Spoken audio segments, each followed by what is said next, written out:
Halo Sobat Biota, selamat datang di Zona Sekolah. Materi ketiga, bab organ pada tumbuhan. Pada materi sebelumnya kita sudah membahas dua organ tumbuhan ya, yaitu akar dan juga batang. Kita akan lanjut organ berikutnya Sob, yaitu organ daun. Oke, langsung saja mari kita belajar. Nah Sob, daun ini merupakan organ tumbuhan yang biasanya berbentuk pipih, berwarna hijau, dan tumbuh dari batang. Daun ini terbentuk dari pembelahan sel-sel meristem apikal yang dimana terdapat di ujung batang utama, dan pembelahan sel-sel meristem aksilar yang membentuk daun di cabang batang. Kemudian Sob, pada daun itu terdapat banyak sel yang memiliki kloroplas, di mana mengandung klorofil. Makanya, fungsi utama daun itu sebagai tempat fotosintesis.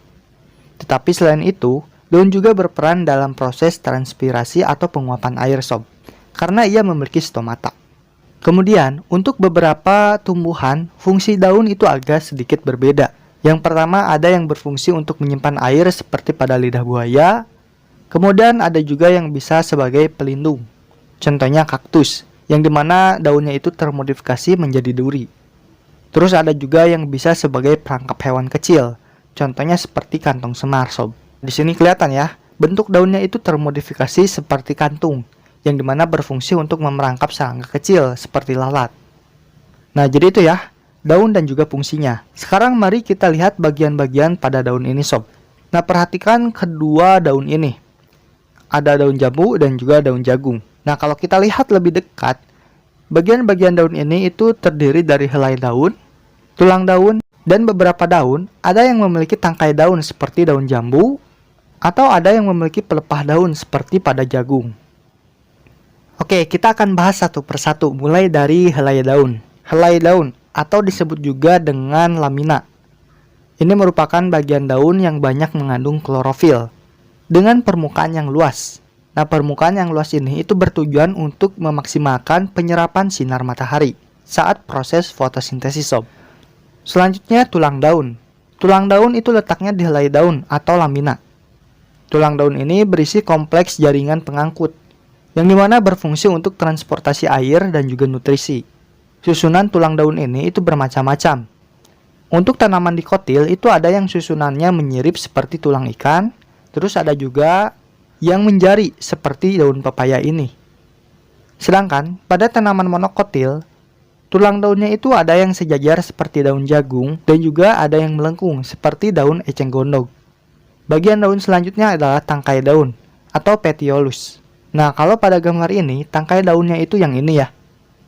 Jadi, tangkai daun ini itu fungsinya untuk menghubungkan lamina atau helai daun dengan batang atau cabang batang.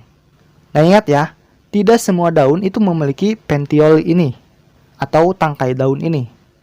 Dan bagian yang terakhir adalah pelepah daun, yang dimana bisa kita temukan atau lihat pada daun jagung. Pelepah daun ini itu merupakan bagian daun yang melebar dan memiliki fungsi untuk melekatkan daun pada batang Sob.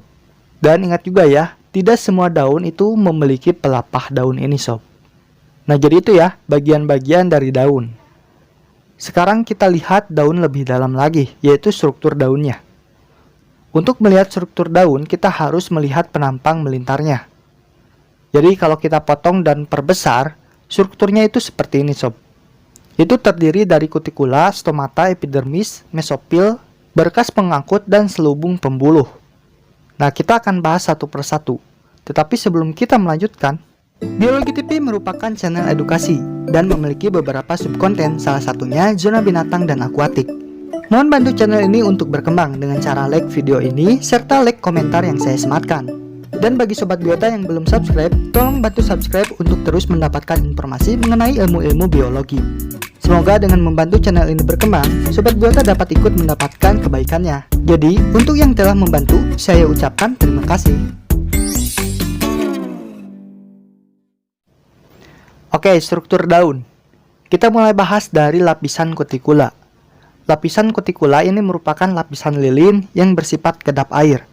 Makanya fungsinya itu untuk mengurangi penguapan Sob. Itulah mengapa kalau kita perhatikan bagian atas dari daun itu kelihatan licin dan juga mengkilap ya. Selanjutnya adalah epidermis. Epidermis ini merupakan jaringan paling luar yang berfungsi untuk melindungi jaringan-jaringan yang ada di bawahnya. Nah, epidermis ini pada daun itu ada dua lapisan, yaitu epidermis atas dan juga epidermis bawah. Nah, sel-sel pada epidermis itu tersusun rapat dan tidak memiliki klorofil. Jadi epidermis ini itu terlihat transparan sob. Hal ini memudahkan sinar matahari untuk menembus pada jaringan yang ada di bawahnya. Struktur selanjutnya adalah stomata. Stomata ini adalah modifikasi dari sel epidermis, yang dimana bentuknya seperti mulut, yang bisa buka tutup, dan fungsinya untuk pertukaran gas dari dalam atau keluar daun sob. Nah, umumnya stomata ini terdapat di bagian bawah epidermis sob. Nah, umumnya stomata ini terdapat lebih banyak di bagian bawah epidermis sob. Kemudian selanjutnya mesopil daun. Mesopil daun ini tersusun atas jaringan parenkim yang memiliki kloroplas dan mengandung klorofil. Parenkim yang menyusun mesopil daun ini itu tersusun dari dua bagian, yaitu palisade dan juga bunga karang. Palisade ini memiliki bentuk sel yang panjang-panjang sob, makanya sering juga disebut sebagai jaringan tiang. Kemudian ada jaringan spons atau bunga karang. Ini bentuknya itu memiliki rongga antar selnya sob. Nah, kedua jaringan ini itu sama-sama memiliki kloroplas. Makanya fungsi utama dari jaringan mesopil ini adalah untuk fotosintesis sob.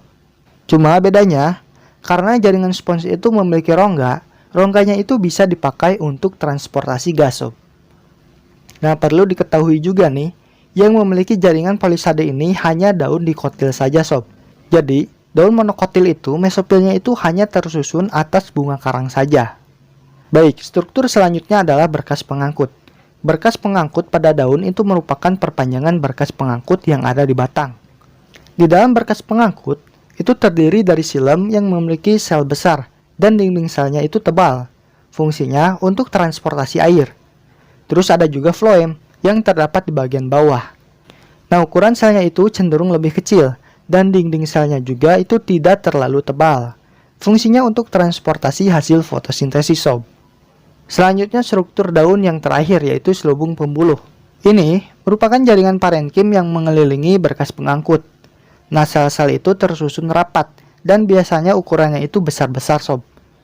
Fungsinya untuk mencegah udara masuk ke dalam xilem, yang dimana bisa membuat aliran air itu menjadi berhenti. Selain itu, selubung pembuluh juga berfungsi untuk mengikat karbon dioksida, yang kemudian akan disimpan dalam selnya, untuk dipakai sebagai fotosintesis saat stomata tertutup. Nah baik, jadi itu ya, pembelajaran kita di materi organ daun. Artinya kita sudah selesai membahas organ vegetatif pada tumbuhan, yaitu akar, batang, dan juga daun. Materi selanjutnya kita akan bahas organ generatif pada tumbuhan sob, yaitu bunga, buah, dan juga biji. Baik, semoga apa yang saya sampaikan itu dapat dicerna, berfungsi, dan hidup untuk sobat biota semua. Jangan lupa tonton dan pelajari materi selanjutnya serta video pembelajaran lainnya. Jadi see you next video sob.